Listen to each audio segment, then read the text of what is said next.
Companies Act, Section 88, Register of Members, Debenture Holders, and Other Security Holders.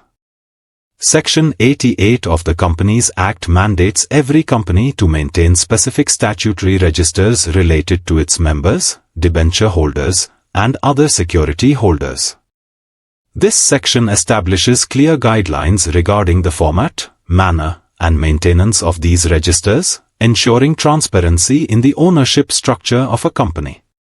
Furthermore, it prescribes penalties for non-compliance to reinforce adherence to statutory obligations. Below is a detailed explanation of the provisions of Section 88.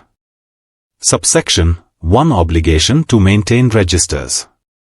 Registers to be maintained. Every company is required to maintain the following registers in a prescribed form and manner. 1. Register of members. This register must contain the names, details, and other relevant particulars of the company's members. It must specify the class of shares held by each member. Separate records should be maintained for each class of equity and preference shares.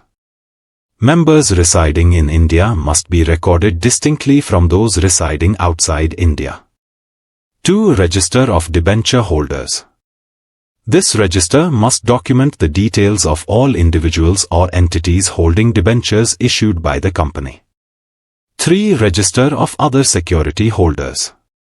A similar register must be maintained for holders of any other type of securities issued by the company. Subsection 2. Index of names. Inclusion of an index.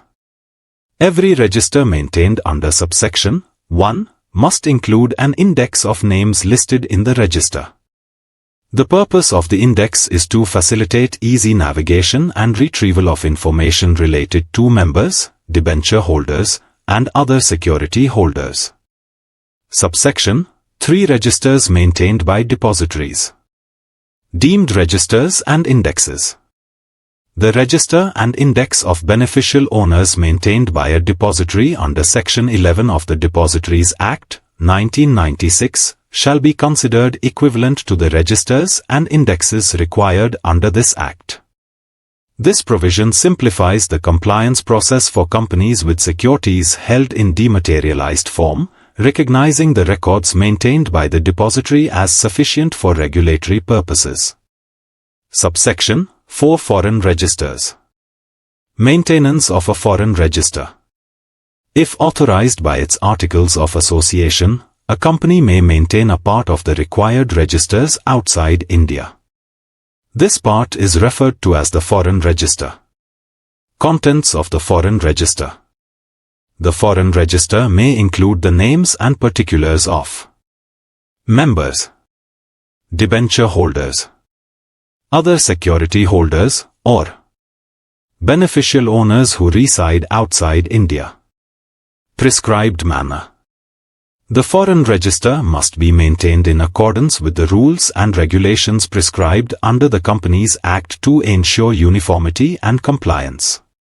Subsection 5. Penalties for non-compliance. Failure to maintain registers.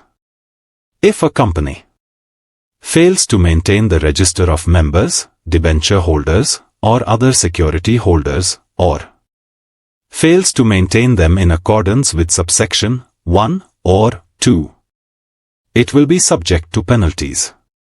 Penalties imposed. For the company, a penalty of 3 lakh rupees will be levied.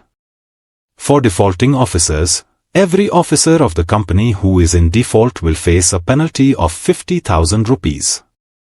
Key objectives of Section 88. 1. Transparency and record keeping. The requirement to maintain detailed registers ensures transparency in the company's operations and governance.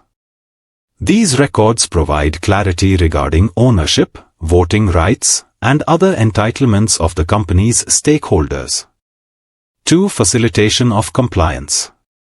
By including indexes and allowing for foreign registers, the section promotes efficient organization and retrieval of information.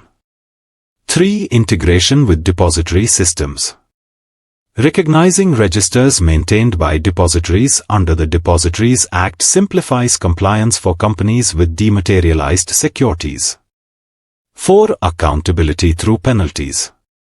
The imposition of penalties for non-compliance reinforces the importance of adhering to statutory requirements and ensures accountability among companies and their officers. For more details, contact us.